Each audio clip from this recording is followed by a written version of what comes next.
Hi. Um, so the term experience design is really about 15 years old, but hasn't really been widely used until about maybe the last 3 years.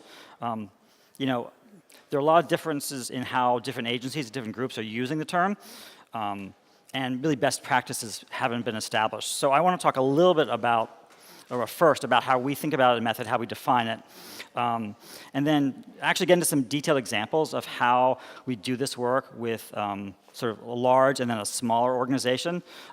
He mentioned McDonald's. I think it's interesting because we've actually gotten to do pretty full experience design work with them over many years, and it speaks to some of the challenges of doing this work with large organizations. I'm going to use this thing as a remote, which probably means it's not going to work right, so bear with me, but we'll give it a shot. So again, my name is David Lipkin. I'm one of the founders of Method. I've been doing design work about 25 years now. We've been in business long enough, 18, 19 years, something like that. We were acquired about 5 years ago by a large software development company called Global Logic. So a lot of our work these days really runs the gamut from upfront strategy and sort of core design work all the way through to fairly detailed development, embedded software, rigorous sort of back-end systems. So a lot of our work here is collaboration between business, design, and engineering. So we've seen changes in the world in the last few years. Certainly, customers come to us for the same things they've always come to us for: help with differentiation, speed to market, engaging with their customers. I think that's sort of not surprising, but as we all know, customer expectations have changed, technology is making things move faster, business cycles are moving faster, right? Our response to all this is experience design, so I want to unpack that a little bit. Let's talk about experience. So we're always taking in data. We see. This is it, not working. We hear. We taste. We smell. I can always taste and smell the lemon when I see it. Hopefully not the garbage. We feel. We measure time. We measure space. We know when our bodies are in motion. And we know when they're at rest. We cannot not experience. We take it all in nonstop, all day, every day. We aren't even aware of all the information we take in, nor conscious of what we do with it all. We are aware of our emotions, and emotions influence how experiences form memory, and memory is intrinsic to how we think. Every day we wake up with a sense of self and identity maintained by our memory of who we are and what matters to us, and all of this is based on what's happened to us before. Who we are is shaped by what happens to us over time. So, experience equals what happens over time. This is when I get into math. Let's talk about design. So design is a verb and a noun. It is also a process and an outcome. So imagine to form a mental picture or image of a chair. Design is a method of imagining what could be, plus the detail to bring it to life. And the balance of requirements, opportunities, and constraints determines the utility, quality, and desirability of the final product. And design is a reflection of the cultures that produce it. It can be timeless. It can be rooted in the moment. It can signify change. And ultimately, design helps form equals function, right? So function is utility, emotions, ideals, things that have meaning for humans.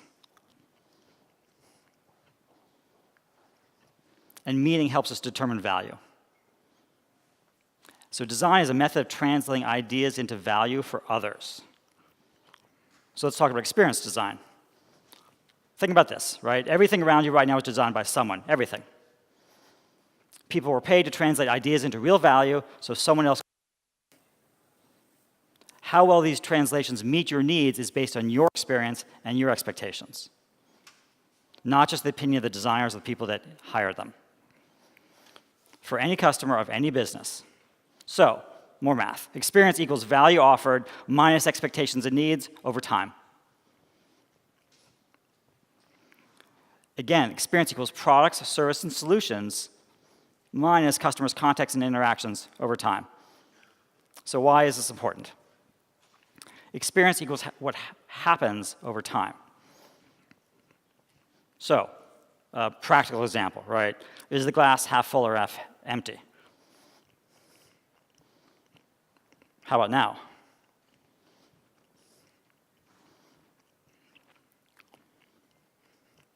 So again, maybe one's half empty, the other one's half full. If you look at it a moment in time, it doesn't make any sense. If you look at it in context, you probably have an opinion about which it is. So what happens over time affects how we interpret the present. Your business and your customers don't exist as points in time, they exist over time. So what happens over time, a customer or user has multiple interactions with a brand, product, or service. I have to click the right number of times, and it's usually a guess to figure out what's going to be right and what's going to go too far. So if those interactions are positive, you get an engaged customer, right?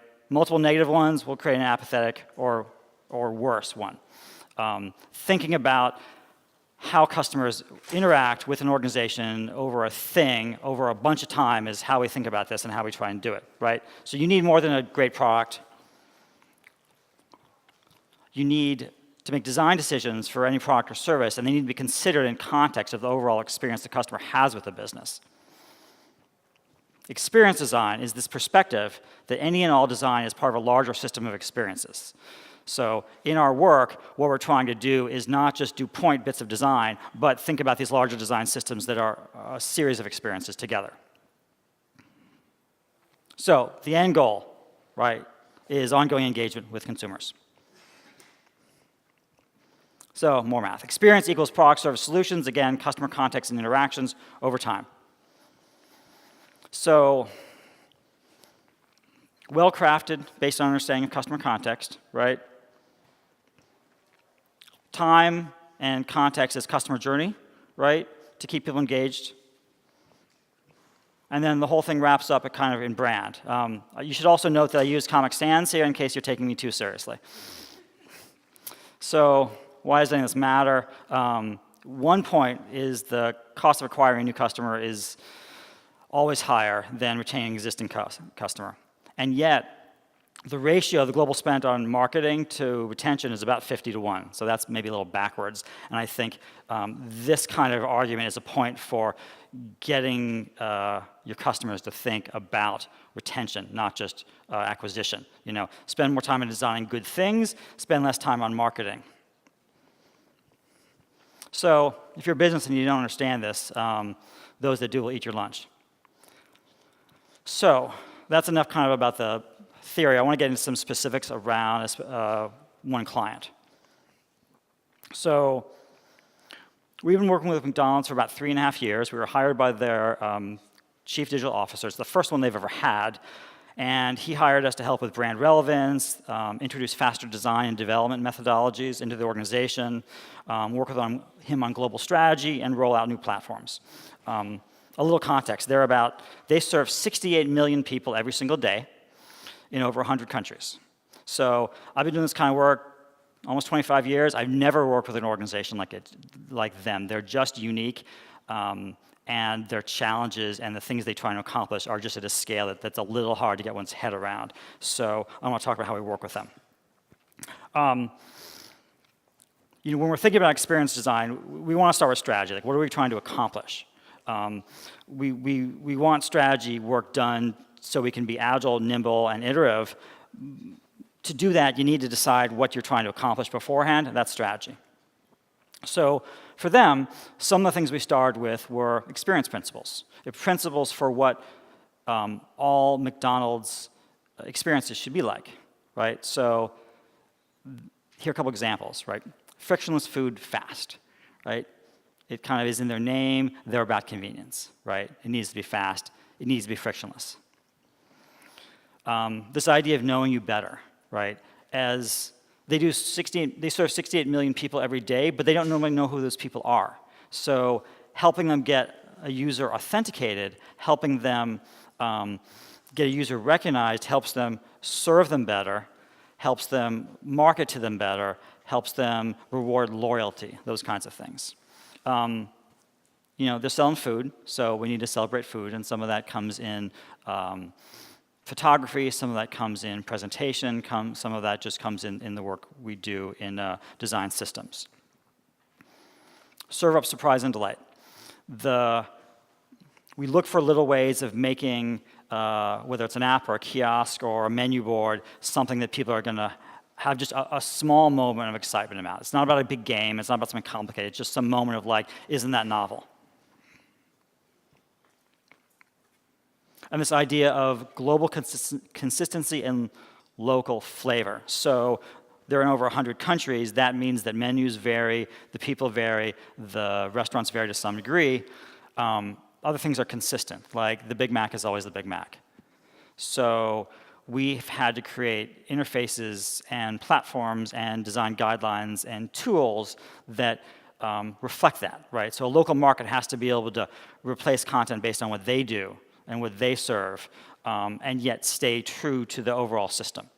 On the other hand, we've gotten them to standardize on things like silly things like type and photography, just to, frankly, it lowers their costs.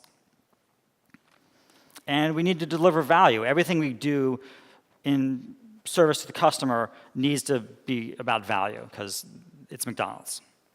So strategy is doing a bunch of different things for them, right? We've got customer experience here, but ultimately, what value will the experience deliver for the business? This is an important question. How does the experience evolve over time? How does the experience meet the customer needs? And how do we make it happen? How do we actually do this? How do we build these things? How do we launch these things? If we don't have answers to all these things, then at the end of the day, the strategy has probably failed. So a couple tools we've used in doing that. We do service blueprinting and customer journey work. Customer journey work tends to represent the customer's experience, whereas the service blueprint represents the business. By putting them together, you get both sides of the experience, and you know that someone walking into a restaurant, we know what they're doing. You also know what the person behind the counter is doing. You know what they're seeing on their POS screen, right? And together, we can make things actually that launch. Customer cards are just a simple thing we do to help build empathy for the users within the business itself, right? Because in some businesses, people get pretty far away from their actual users. By bringing them closer, it just helps them make good decisions. The service blueprinting and the customer journeys are, they're not fixed things. It's not something you do once and refer back to. It's a tool. So, the point of the Post-its is like we're changing this all the time, and we're moving things around, and we're updating it, because these are not, again, they're not static, and it's important to think of them that way. A big challenge with an organization like McDonald's is figuring out roadmap, particularly around their development. So they've got multiple versions of their platform. They usually are running 3 or 4 different versions of it, 4, 4x, 5, 5x at the same time. So as we do design work and make decisions around features and functions we want to roll out, we have to think about how those work for those different platforms and which features we're going to concentrate on. So a lot of our work ends up being, and you can see this in here, I think, a little bit, we do a lot of weighting of different work to figure out level of effort and when we want to roll it out, because we have limited resources and limited time. So there's a lot of effort to keep engineering, design, business, restaurant operations all sort of lined up together.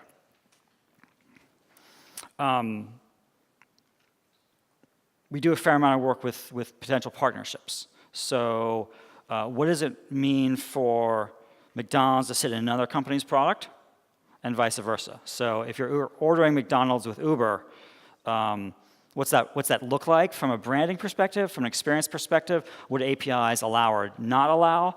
And then ultimately probably what deal are Uber and McDonald's willing to make together? And I can't overstate the sort of the challenge of McDonald's being international. We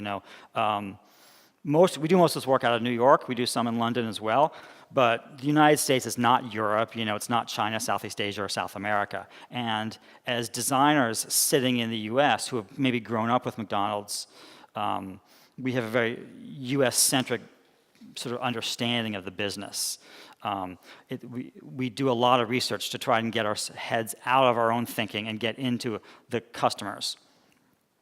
So some of that's through insights work. And insights are about learning about the market. It's also about convincing the organization that the strategy work we've done it makes sense. You know, that the assertions we're making are correct, right? So we live in a mobile-first world. I think everybody knows that, right? Multi-device usage is the norm, also pretty obvious. This idea of omni-channel experience as a baseline is easy to say, it's hard to do.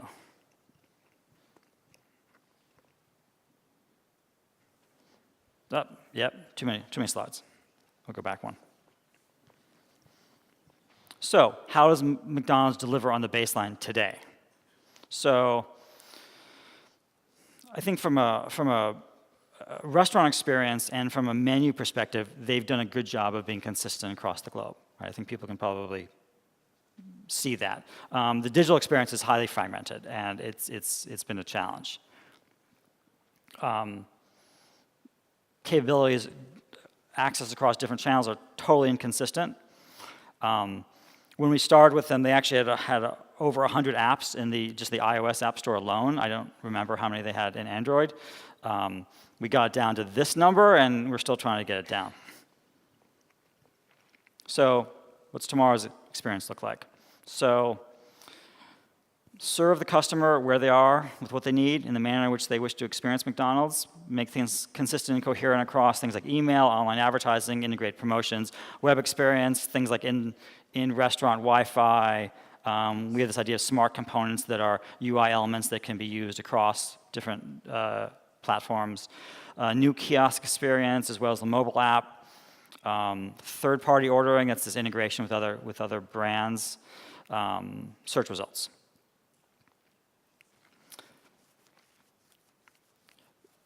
We've been working hard to put customer need ahead of business, right? Which is tough in big organizations. You know, we've got this idea of this overall customer experience around like they need something, you know, they want to eat, they order, they wait, they receive it, they eat again, they eat it, they digest, and trying to look within that and think about the different experiences in there and where we need to focus. You know, we've tried to create consistency of form and function and work on handoff moments, right? So some of that's about design and UI, and some of that's really about underlying platforms to allow handoff between different interfaces and pieces of infrastructure. You know, we talk about consistency, but I think coherence is maybe better because we're talking about different mediums. You know, a kiosk is not a mobile app, is not an in-store menu board. So sure, you want consistency, but really you want coherence so they hold together and people understand them together. And again, what's the long view for the customer relationship? This idea of getting more customers to authenticate so that they can speak to the customer and know who the customer is better. So a little bit about how we use research. We do a lot of upfront formative research, which is about improving customers and improving customer experiences and understanding the consumer's sort of needs and desires. We do it to understand what's in the marketplace and looking at things like current restaurant experience. We do more summative research to look at things like how we did, validating our work, looking for problems. We prototype everything we possibly can. And prototypes run the gamut from fully baked prototypes that are wired into their live systems. So we could order a McDonald's meal from within our offices and have it delivered in a store. To simpler ones like paper prototypes, simple motion ones, something as simple as like this little motion one where we're just trying to get it like, what do different shapes feel like? How can we add a little motion to make it feel different? What are small things we can do?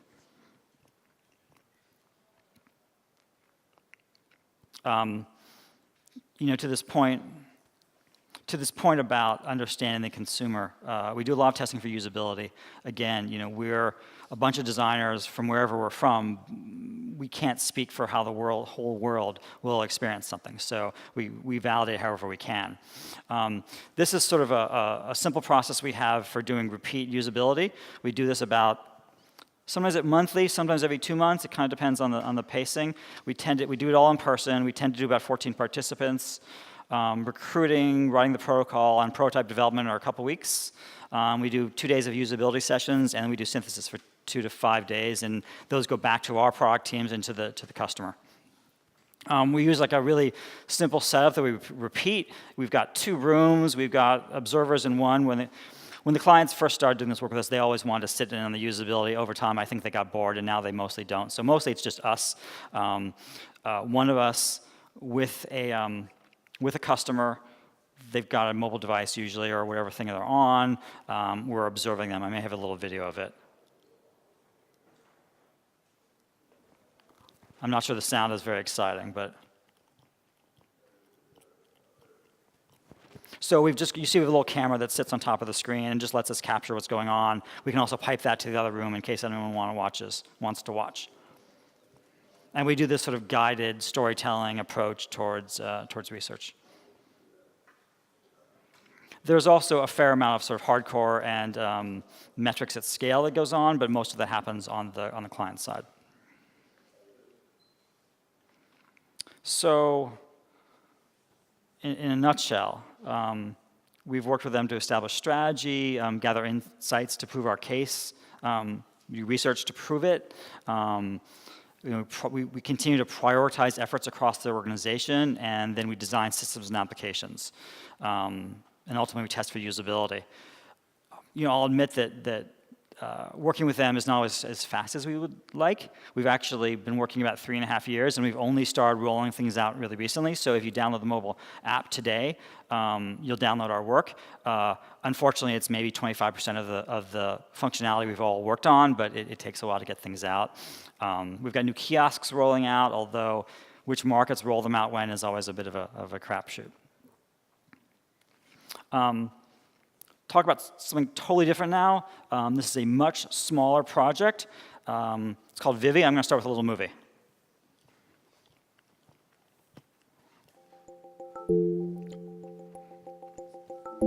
As an anaesthetist, what I would do during a long surgical case is obviously keep the patient asleep, but also you're trying to keep the patient stable. And that means I need to have continuous awareness of their blood pressure, the oxygen level within their bloodstream, and a number of other parameters which are vital for the sustenance of life, if you like.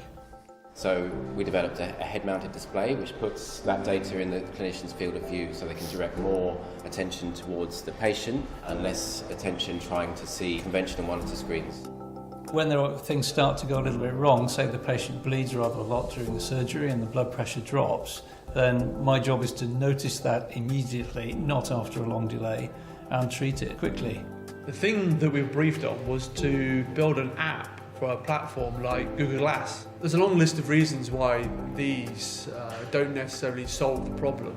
Our approach is to begin with the user, not an engineering specification. So when you follow that path, you can end up in a very different place. Vivi is not a pair of glasses. It's a very different kind of product that solves a real problem for real people. I mean, there's so many challenges, like the optics needed to be designed, what information is important at what time, then how do you configure the product when you've scrubbed up, even getting data from a conventional patient monitor was a big challenge. So really what we wanted to do was start from the ground up. We took pieces of Lego and started building with them, creating very, very simple prototypes, and really it was that sort of learning and thinking through building that was really important to what we were doing. We designed the app, we designed the GUI on the device, we did the industrial design, we did the engineering, we did the gateway device that interfaces with the patient monitor. We wanted to make sure that the physical device felt comfortable with the application that we were building, and by working on all of the parts concurrently, actually we were able to do that really successfully. Together, Method and Global Logic offer an end-to-end experience design and development service. Vivi leveraged all of this capability to deliver a solution that truly integrates everything in a single approach. The fact is, we didn't just talk about it, we built it. Going through the process of naming, we came across Vivi, which is Latin for life, and it felt like it was a really great fit for both the product and what it was doing. We thought we were onto something useful. It just needed that extra step to be taken. What we achieved with the project is a high fidelity prototype. Really what it needs now is clinical testing and more rigorous in-theatre action. You can't get a better opportunity than creating a product that's going to help save people's lives. And that's all about a real-world, practical problem that matters to human beings when they need it most.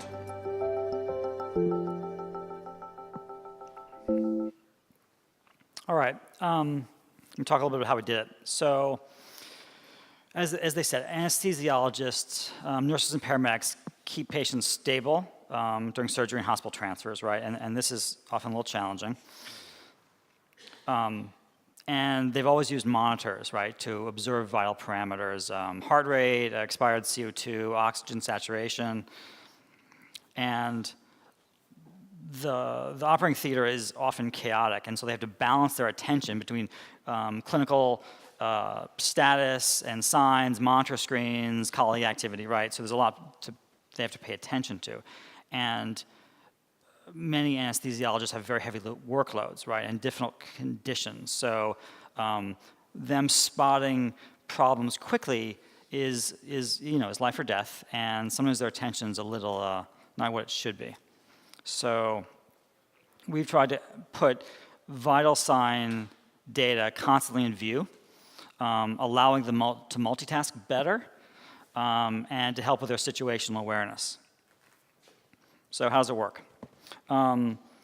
We've left all the patient monitoring systems the way they always have been. They have vital sign probes, and they've got a bunch of sort of legacy equipment they've always had. We built a gateway, which connects wirelessly to the headset, right? So pretty straightforward. When they first came to us, they thought they wanted to do something with Google Glass, but the problem with Google Glass, besides the fact that it's a really broad platform, you have to touch it a lot. You have to constantly be poking at it. We wanted to avoid that. We wanted to avoid something where you have to shout commands to it. We wanted to avoid all that kind of sort of messing around. For one, it has real trouble where you're trying to stay sterile. Two, it's just a distraction, right? So simple, focused interface was the way we were trying to do things. So it requires configuration, but the goal is that you configure it before the surgery. You configure it before you're sterile, and use an app to do that. And it has a couple different modes. There's a sort of some life sign ones. There are some ones around like core things like respiration, and there's some stability metrics. And again, you can choose what you want, and you can customize them. And then there's a little simulation mode, so you can see how it's going to work before you enter the surgery. We built it with this like high contrast, monochromatic OLED display. It's very small, super high contrast, easy to read, very low power. It can go days, if not weeks, without a charge, which just means that you don't have to worry about running out of battery in the middle of a surgery, which again is problematic. We use this small Bauernfeld prism, which has exceptionally good clarity and a good focal area, so it's very hard for it to go out of focus, right? So again, less risk of you having to mess with it mid-surgery. It's kind of a simulation. The black spot is because of the way we capture this picture, that wouldn't be in the real thing, but the idea is that it is superimposed here over your field of vision. And we use this small, really stable ball joint, so there's a lot of adjustability to it, and you can get it just right, and then it stays put. It's pretty simple. Of course, sometimes you want to get it out of the way. So why not use third-party hardware? I think we've answered some of that already. There's a lot out there, but these are complicated, expensive platforms, right? They do all sorts of things. They're more like Swiss Army knives, right? We thought that this opportunity required a scalpel, really a focused, really single-purpose device. So the results are this prototype that's small, lighter, cheaper, and longer battery life than the competitive products. I think that we understood the context of the user better, and were better able to build something that they'd use, right? So how did we develop it? We start with user research, normal things, talking to anesthesiologists, observing the surgeries, looking when it goes wrong. We did our share of book research on what's been written about surgery. We did a lot of practical prototyping to build this up and test and iterate and see how it was going to work. And that started with really off-the-shelf components, sort of maker, hobbyist kind of electronics. It was an easy way of just getting going.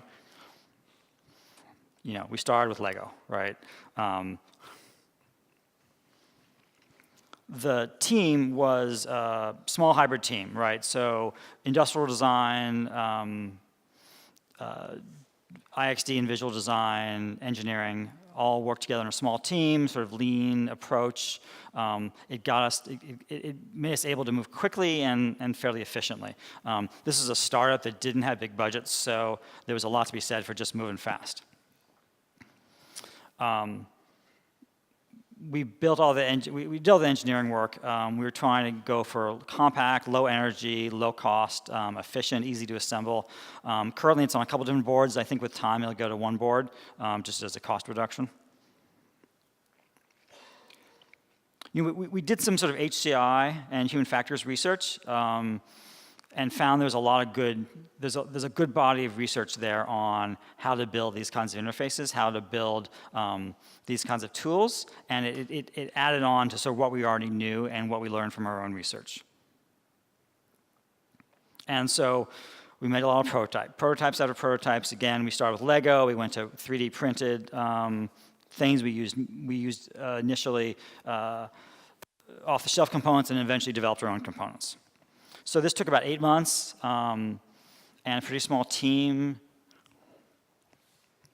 So I guess the question around is what next? We developed this one scalpel, right, for this one industry, but I think there are a lot of other areas where heads-up displays make sense, right, but a focused one does. From everything from warehouse workers to scuba divers, people doing all sorts of exercise. A lot of what's out there on the market right now are these general purpose products, and I'm just not sure that they end up serving anyone well. Instead, they serve nobody well. So, again, there's room for lots of different scalpels. So, remember, experience design is the perspective that any and all design is part of a larger system of experiences, and design decisions for products or services should be considered in context of an overall experience. And we see the sort of end goal for these systems of experience being ongoing engagement. I think engagement can also be a metric for things like satisfaction, value, et cetera, right? If people stay engaged, they probably see value. Thanks.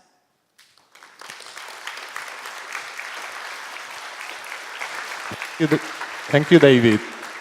So I kept right on time. Look at that. Yeah, it's I perfect. did exactly what you asked me to. It's, I didn't think I was going to. We have 10 minutes for questions, and I hope you're going to have some. So raise your hands. You could disagree too. That'd be fine. Thanks, David. I'm over here in the corner. Hi. So I'm not exactly sure how to word this, but a question on the McDonald's experience. I'm just curious on what kind of conversations you and your client are having around more and more automation. And basically at McDonald's, I think we can all see a McDonald's in the future, and I think they may already have one. It's basically a big vending machine where there's very, very little human contact going on within it. And this is happening in lots of restaurants and service industries. What do you have any conversations around how this affects the overall experience, positively, negatively, and any kind of like social implications, conversations around that? Well, so it's good. You've cued me for an anecdote that I was going to tell and forgot about, so thank you. We ran a bunch of users through the line, right, at McDonald's, and asked them about their experience, what it felt like, how long it took, et cetera. You know, there's a story which is like the worst place in line is to be the person right before you have to order is the worst moment, because people have anxiety, they don't know what they want, they haven't made a decision, they tend to order what the person in front of them ordered or what they ordered the last time, right? There's a whole, and in some McDonald's there's a lot of just chaos around like, where do I stand? So they've had kiosks for years. They were first developed in France. They've got them in other countries as well, not so much in the US. We've developed a new kiosk. So we've walked people through the kiosk and asked them, how did it feel? How long did it take? Same questions. And they were like, I was more relaxed, it felt better, it was faster, a couple things. So it usually takes them longer, so they're wrong about how long it takes. They order from a broader range of products, so they order deeper into the menu, and things like upsell work better. I'll get to the other part of your question around the social impact in a moment. So the point is that customer experience is super contextual and very much about like confidence in a process and comfort in a process. And the kiosk satisfies those needs better than the line does. And as a result, people's perception of how long it takes is that it's faster. So perception of time versus actual time is a really important thing because they've always been like a process optimization organization. This process takes 28 seconds, let's get it down to 20 seconds. We've saved 8 seconds, that's a value to everyone. But as it turns out, that's not valuable to the consumer. I think with regards to the question of like a future without people in restaurants, I've never heard anyone there talk about it that way. I've never heard anyone there speculate around. I mean, there's lots of stuff in the press about McDonald's and like trying to lower labor costs, and I've actually never heard that from anyone at McDonald's, and that's never been part of the conversation. Well, maybe. I don't actually think that's how they're motivated mostly. Of course, some of the franchisees owners, want that. It certainly is a potential impact of it.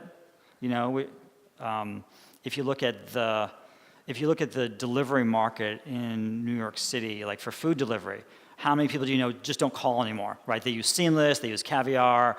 They will not call a restaurant to order food. They will only use an app, right? So people want that. So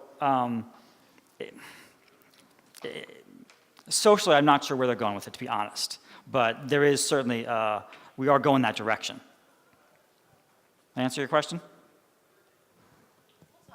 Oh, all right. Anyone else? Over here. Over here?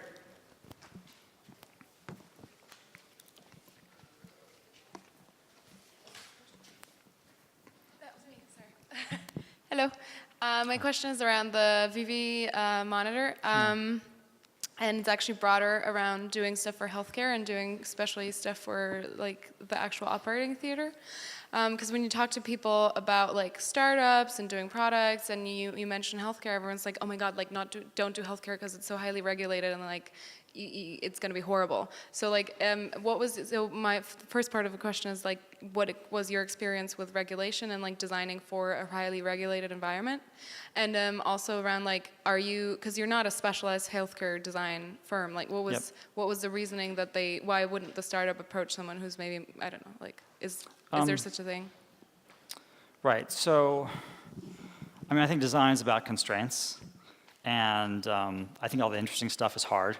So, if we want simple and easy, we would do campaign work, So I don't think we're generally not intimidated by the hard thing, right? It's doing things with impact takes effort, right?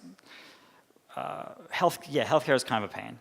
Big organizations are kind of a pain, right? I think that's true of both. This one, You know, the regulatory stuff wasn't as bad as it could have been. In this case, we have the advantage that I said we were acquired by this company, Global Logic.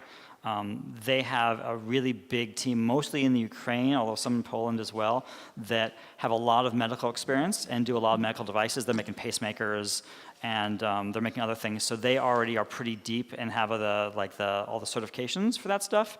So some people ask us like why we sold the company, and I think this is a good example of why we'd sell the company, because we had this deep expertise now that we didn't have before, and that helped a lot. All right. We have another question.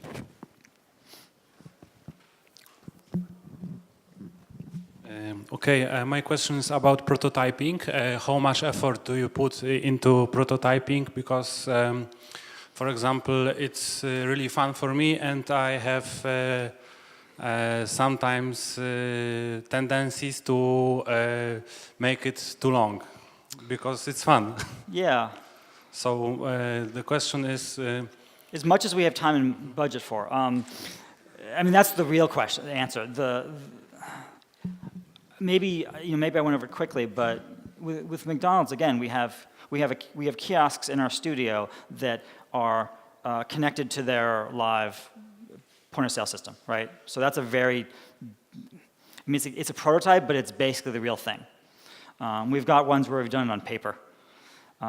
We've got ones, where you build it out of foam. So I don't have a good answer about what's the right level. I think it sometimes does get dictated by your client and just how much time and money they're going to give you. And sometimes it's dictated by the need and what we're trying to figure out. So if we don't need to do something complicated, we won't. And the best projects, I mean, one of the advantages of working with, like Vivi, right? So it's a startup. Budgets are super tight. And so we had to have a very small group of people fulfilling lots of different roles. McDonald's is a little bit easier and more generous. We can have a broader group team. We have design technologists who are somewhere in between back-end and front-end coders and designers and are doing prototypes pretty much full-time. So I guess I'd say it's a balancing act. I don't know if that helps. Thank you.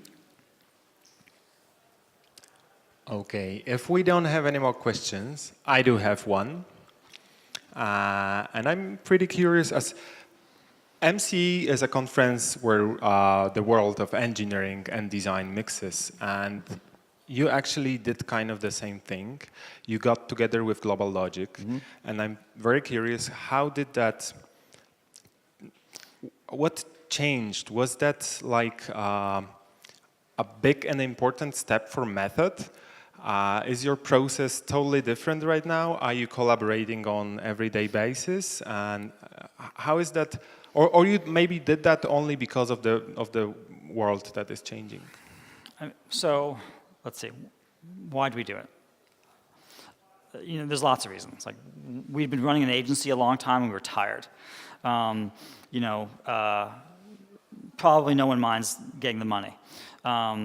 We want capabilities, right? They can do embedded code, they can do front-end code, they have scale. They gave us access to clients we didn't used to have access to. Some projects are highly collaborative. Vivi is an example. We have other clients where we're doing sort of digital transformation projects where we lead strategy and they lead development and execution and sort of implementation, and some of these are multi-year relationships. Those are fantastic. We couldn't do this by ourselves before. So would you say you love that symbiosis? A lot of it's really, the first couple of years were at times rough. Getting integrated into their accounting systems and using Oracle for timesheets and expenses and stuff just sucks. Yeah. There's a bunch of stupid stuff that's a pain. But the flip side is we can do things we couldn't do before, and lots of those are great. We've got projects now that we could have never done before. I think there's also simply, we've always been a product and service-oriented design firm. We've always wanted to be strategic. If you do strategy but you can't implement anything, you're kind of full of shit. Yeah. And if you just do products that are ultimately represented by guidelines and keynote presentations, again, like, is your stuff real or not? Now, some clients have their own development, have their own teams, and we work with them. But others need the whole thing. So I think in balance, it's a good thing. It's a positive thing. It took a couple of years to be that. And I'll add, when I speak to, I don't know, I was talking with a gentleman here from Fjord. I know of the friends there. When they were first acquired by Accenture, it was kind of rough. But now everyone I talked to there was really happy with it and really happy with the relationship. So it just takes a little time and work and caring, you know. Cool. Thanks a lot. Thanks everybody.